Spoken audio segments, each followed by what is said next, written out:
पिछले वीडियो में हम समझ चुके हैं कि एक गुणनखंड का या फिर फैक्टर का मतलब क्या होता है। गुणनखंड क्या होता है? एक एग्जैक्ट डिवाइजर होता है। एग्जैक्ट डिवाइजर यानी कि जिसका पूरा पूरा पूरा पूरा विभाजक, ठीक है, जिस संख्या का दी गई संख्या में पूरा पूरा भाग चला जाए, यानी कि पूरा पूरा भाग कब जाता है? जब हमारा शेष फल 0 हो जाता है, ठीक है। रिमाइंडर अगर 0 आ गया तो वो उसका क्या बन जाएगा? फैक्टर बन जाएगा। हमने एक एग्जांपल देखा था 4 का, ठीक है। तो 4 में हमने क्या देखा था? 1 का पूरा पूरा भाग जा रहा है, 2 का पूरा पूरा भाग जा रहा है और 4 का पूरा पूरा भाग जा रहा है। तो ये 3 इसके गुणनखंड बन गए, ये इसके फैक्टर्स बन गए, ठीक है। तो अब हम ऐसे ही किसी भी संख्या का गुणनखंड कैसे निकालना है या फिर फैक्टर्स कैसे निकालने हैं उसकी बातें करते हैं। तो सबसे पहला जो नियम हमको समझना है वो ये कि गुणनखंड, किसी भी संख्या का गुणनखंड हमेशा उस संख्या से, जो भी हमको दी गई संख्या होगी उस संख्या से छोटा, ठीक है, छोटा या बराबर होगा, ठीक है। ये चीज अपने को हमेशा समझ लेनी है, क्योंकि अगर उसके बड़ा हो गया तो बड़ी संख्याओं का छोटी संख्याओं में भाग पूरा पूरा नहीं जाता है, वो हमेशा पॉइंट में आता है। तो अगर हमें पूरा पूरा भाग देना है, एग्जैक्ट डिवाइजर बनाना है, तो जो भी गुणनखंड होगा, जो भी फैक्टर होगा, it will always be less than equal to a given number. जैसे कि 4 में क्या क्या आया था? 1, 2 और 4। तो ये 1 और 2 इससे छोटे हैं और 4 इसके बराबर है, ठीक है। ये चीज अपने को हमेशा याद रखनी है।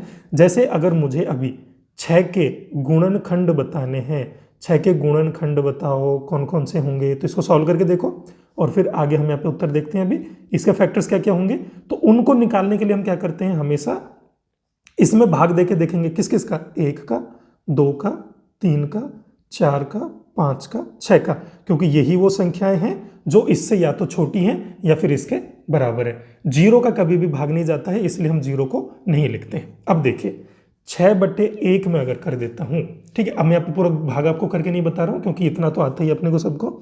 6/1 करने पर 6 बार जाता है और इसका शेषफल बचता है 0, ठीक है। अगर मैं 6/2 करता हूं तो भाग मेरा 3 बार जाता है, शेषफल बचता है 0। 6 अगर मैं 3 करता हूं तो भाग मेरा 2 बार जाता है, शेषफल बचता है 0। 6 अगर मैं 4 करता हूं तो भाग मेरा 1 बार जाता है, लेकिन शेषफल बचेगा 2। 6 अगर मैंने 5 कर दिया तो भाग 1 बार गया, लेकिन फिर भी शेषफल कितना बचा? 1 बचा।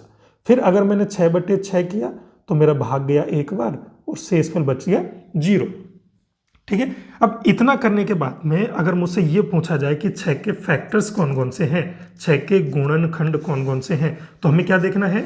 जिनमें रिमाइंडर यानी कि शेषफल 0 आ रहा हो। शेषफल किस किस में 0 आ रहा है? 1 में आ रहा है, 2 में आ रहा है, 3 में आ रहा है और 6 में आ रहा है, ठीक है। यानी कि 6 के गुणनखंड क्या क्या होंगे? 1 होगा, 2 होगा, 3 होगा और 6 होगा। तो यहां से अपने को क्या पता लगा? यहां से अपने को यह पता लग गया है कि एक हमेशा गुणनखंड रहेगा। 1 का भाग सब में पूरा पूरा चला जाता है, तो 1 हमेशा हर संख्या का गुणनखंड रहेगा, ठीक है। आप किसी भी संख्या में 1 का भाग पूरा पूरा दे सकते हो, इसलिए 1 हमेशा उस चीज का गुणनखंड रहेगा। दूसरा हमें यहां से क्या पता लगा? दूसरी चीज हमें यहां से यह पता लगी, वो संख्या खुद, ठीक है, जो भी हमारी संख्या है, दी गई संख्या खुद अपना गुणनखंड होगा, खुद अपना गुणनखंड होगा। खुद कैसे गुणनखंड होगा, इस चीज को भी हम समझ चुके हैं। खुद के गुणनखंड होने का क्या मतलब है कि उस संख्या में अगर उसी का भाग दिया जाए तो 1 बार जाता है और 0 बचता है, इसलिए वो संख्या खुद अपना गुणनखंड रहेगा हमेशा, ठीक है। तो ये 2 गुणनखंड तो सबके ही होंगे। जैसे कि अगर आपको 3 के गुणनखंड देखने होते, 3 के गुणनखंड कैसे कैसे देखते? इसके नीचे कौन कौन सी संख्याएं हैं, छोटी संख्या कौन कौन सी हैं? 1 है, 2 है और ये 3 खुद है, ठीक है। अब हम देखते हैं 3/1 किया, कितनी बार गया? 3 बार भाग गया, रिमाइंडर शेषफल बचा 0। 3/2 किया, भाग गया 1 बार, लेकिन शेषफल बच गया 1, ठीक है। ऐसे ही जब मैंने 3/3 किया तो भाग गया 1 बार और शेषफल बच गया 0, ठीक है। तो 0 किस किस में बचा? 1 में बचा और 3 में बचा। तो 1 हमेशा हर संख्या का गुणनखंड होगा, वो संख्या खुद हमेशा अपनी गुणनखंड होगी, उसके अलावा जिसका पूरा भाग चला जाता है वो हमारे गुणनखंड बन जाएंगे। ठीक है, तो बहुत ही आसान है गुणनखंड को निकालना। इनके बाकी के जो नियम हैं, जो हमारे गुणनखंड से रिलेटेड प्रॉपर्टीज हैं या फिर गुण हैं इनके, उनको देख लेते हैं अभी हम एक एक करके। अब ये अगली इसकी एक प्रॉपर्टी है, इसमें क्या है कि गुणनखंडों की संख्या कितनी होगी। ठीक है, जैसे कि अगर मुझे यहाँ पे दिया गया होता 10, तो इसके गुणनखंडों की संख्या कितनी है, क्या मैं निकाल सकता हूं या नहीं निकाल सकता हूं। तो देखो 10 के छोटे कौन कौन से अंक होंगे, 1 2 इससे लेकर 9 तक होगा। तो मुझे पता है कि यहां से किस किस का इसमें भाग जा सकता है, किस किस का नहीं जा सकता है। ठीक है, तो 10 में किसका जाएगा, 1 का जाएगा, 1 तो हमेशा होगा। फिर 2 का 5 बार जाता है, फिर 5 का 2 बार जाता है और 10 का खुद का जाता है। तो ये 4 इसके गुणनखंड होंगे। ऐसे ही अगर मुझे कोई बड़ी से बड़ी संख्या भी दी जाए, जैसे कि मान लो मुझे 256 दिया गया, तो मैं 256 के भी गुणनखंड निकाल सकता हूं। ठीक है, क्योंकि मुझे पता है कि इसके नीचे कौन कौन सी संख्या आती है, 1 2 3 कहां तक, 256 तक की मैं संख्याएं लिखूंगा। फिर मैं देख लूंगा कि इसमें किस किस का भाग जा रहा है। जिसके केस में शेषफल 0 होता है तो वहां से मुझे गुणनखंड मिल जाएगा।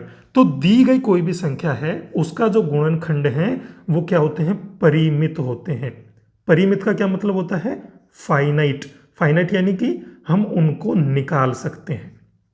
ठीक है, दी गई संख्या के सारे गुणनखंड हम हमेशा निकाल सकते हैं, क्योंकि वो हमेशा उससे छोटा होगा या फिर उसके बराबर होगा। तो सारी संख्याओं को हम उसमें भाग देके देखेंगे, जिन जिन का भाग चला जाएगा पूरा पूरा, वो हमारे गुणनखंड बन जाएंगे। ठीक है, तो अब हमने यहाँ पे गुणनखंड की जो जो प्रॉपर्टीज देख ली हैं, जो जो गुण देख लिए, वो क्या है। सबसे पहला, एक हमेशा किसी भी संख्या का गुणनखंड रहेगा, वो संख्या खुद अपनी गुणनखंड रहेगी। गुणनखंडों की संख्या सीमित होती है या फिर परिमित होती है।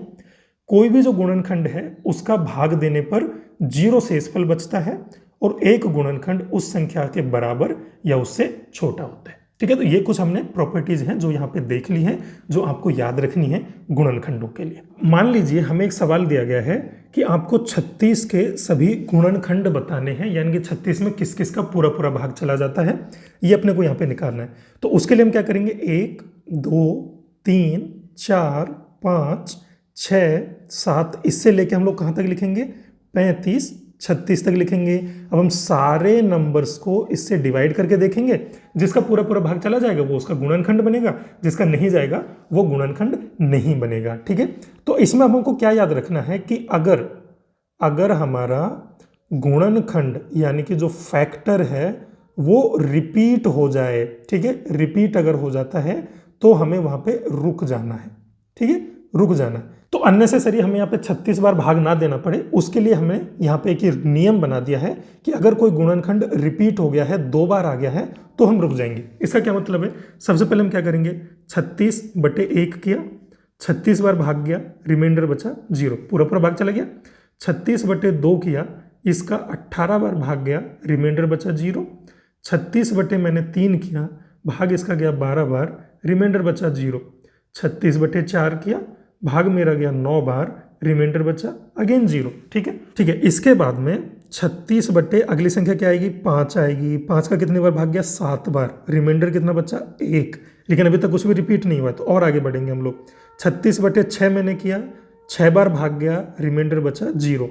अब ये देखो 6 यहाँ भी आ गया, 6 यहाँ भी आ गया, तो ये क्या हो गया, रिपीट हो गया है। ठीक है, तो यहीं तक हम करेंगे, आगे की कैलकुलेशन करने की हमको जरूरत नहीं है। तो इसके अब फैक्टर्स क्या क्या बनेंगे, सबसे पहले तो क्या है, जिसका पूरा पूरा भाग चला गया यानी कि 1, फिर 2 का पूरा भाग गया, फिर 3 का पूरा भाग गया, फिर 4 का पूरा भाग गया, फिर 6 का पूरा भाग गया। अब हम इनको उल्टा भी करेंगे, उल्टा यानी कि जो आगे लिखा हुआ है। ठीक है, तो जो आगे लिखे हुए हैं वो भी उसके पूरे पूरे गुणनखंड होंगे। जैसे कि 6 से 6 आ गया तो 6 तो मैंने लिख दिया, इसके बाद में क्या आएगा, यहाँ तो गया नहीं था तो 5 तो है नहीं, फिर 9 बनेगा, 9 के बाद में 12 बनेगा, 12 के बाद में 18 बनेगा, फिर 36 बनेगा। तो ये इसके सारे के सारे गुणनखंड बन गए। ठीक है, ऐसे अपन यहाँ पे गुणनखंडों की संख्या निकाल सकते हैं, गुणनखंडों को ज्ञात कर सकते हैं। ठीक है, अब हम एक नंबर और लेते हैं जिससे कि आपको समझने में आसानी हो कि ये रिपीट का मतलब क्या है, दोबारा आने का एग्जैक्ट मतलब क्या है। मान लीजिए मुझसे पूछा गया है कि 24 के गुणनखंड करके बताइए क्या क्या गुणनखंड बनेंगे। तो 24 के गुणनखंड कौन कौन से होंगे, हम कैसे निकालेंगे, 1 2 3 4, 5 से लेके हम लोग 23 और 24 तक सबका इसमें भाग देंगे। और हमें बस ये याद रखना है कि जहाँ पे भी गुणनखंड रिपीट हो गया, दोबारा वही नंबर आ गया, तो हम उस पर रुक जाएंगे। ठीक है, तो सबसे पहले मैं क्या करूँगा, 24/1 करूँगा। कितनी बार गया, 24 बार, रिमाइंडर 0। फिर 24/2 किया, कितनी बार गया, 12 बार, रिमाइंडर 0। 24/3 किया, कितनी बार गया, 8 बार, रिमाइंडर 0। 24/4 किया, कितनी बार गया, 6 बार गया, रिमाइंडर 0। ठीक है, यहाँ तक अपने को कोई दिक्कत नहीं है, यहाँ तक सब सही चल रहा है। फिर हम क्या करेंगे, अगला नंबर क्या है अपना, 1 2 3 4 हो गया, अब हम 5 पे आ गए। तो 24/5 किया, कितनी बार भाग गया, 5 में इसका 4 बार केवल भाग जाएगा और रिमाइंडर बचेगा 4। ठीक है, फिर हम लोग क्या करेंगे, 24/6 करेंगे, हमको तो अगले नंबर पे जाना है ना। तो 24/6 किया, तो ये कितनी बार, 4 बार भाग गया, रिमाइंडर बचा 0। अब यहाँ पे देखो, जब हमने 4 बार भाग दिया था तो 6 आया, यानी कि 4 तो बन गया था उसका पहले फैक्टर।